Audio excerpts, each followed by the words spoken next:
Hello, 8th graders. This is Mrs. Hassick, and I'm going to review with you how to balance chemical equations.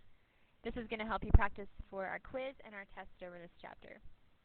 To get started, we're going to begin working just the way we did in class, where we draw a line through the middle of our equation, right through that arrow sign, which means yield. Starting over here on the left, we're going to go through the reactants and take note of how many atoms we have for each of the types of elements. I like to write them in the same order on the product side as well. It helps us to compare the atom counts and make sure that we're staying, we're getting balanced, which is the ultimate goal. We know the equation is balanced when the atoms for each element are the same on the left and right side, or on the reactants and the product side. So to start us off, next to Sn, we don't have any number. That's when we have to remember our invisible 1. When there's not a number, that means we have one atom of that element.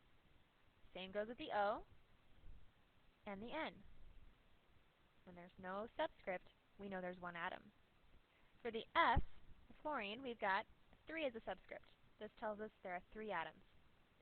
Now on to the product side.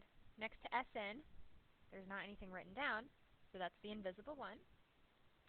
For the O's, we look over here and we have 3 as a subscript.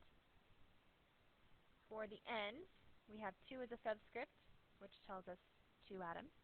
And for fluorine, we have 2 as a subscript. This tells us 2 atoms of fluorine as well. Okay, so to get started, I work my way from the beginning and then kind of move down the line in our table. If we look at Sn, we've got the same amount of atoms on either side, 1 and 1. For now, we can move on. Let's take a look at oxygen. We've got 1 atom on the left and 3 atoms on the right. We need to make some changes here in order to get this balanced. A way that I can get 3 atoms of oxygen is to add 3 as a coefficient. 3 will be multiplied for each of the elements that it's connected to. This means we have to make some changes. So now instead of the invisible 1 alone, we take 1 times 3. We do the same for oxygen. We'll have to come back to Sn because we've got 3 on this side and 1 atom on this side. But for now, let's move on to N and go from there. When we take a look at N, on the left-hand side, the reactants, we have 1 atom. On the right-hand side, for the products, we have 2 atoms. A way that we can get 2 atoms on the reactant side is to put a 2 as a coefficient. Now there was an invisible 1 here. 2 times 1 is 2. This also affects fluorine, the F. So we take a look at the 3 that was there and multiply it by 2. Now you have 6 atoms of fluorine on the reactant side. If we look over here, our N's and our O's are matching up, but our F and Sn aren't. So let's take a look first at the F.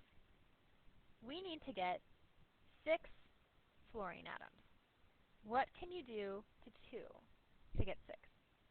If we're just talking multiplication, you can multiply by 3. 3 times 2 will give me 6 atoms for F. It also will affect Sn. There was an invisible 1 here. Now I multiply 3 times 1, and I get 3. Before you can say you're finished, you have to go through each of the elements and make sure they balance out. Does 3 equal 3? Yes. Does 3 equal 3? Yes. Does 2 equal 2? Yes. And does 6 equal 6? Yes. Our balanced equation for this reaction is shown above. If we don't need a coefficient, we can just leave it blank. There's no need for the 1 outside. Here is your balanced equation for this example problem.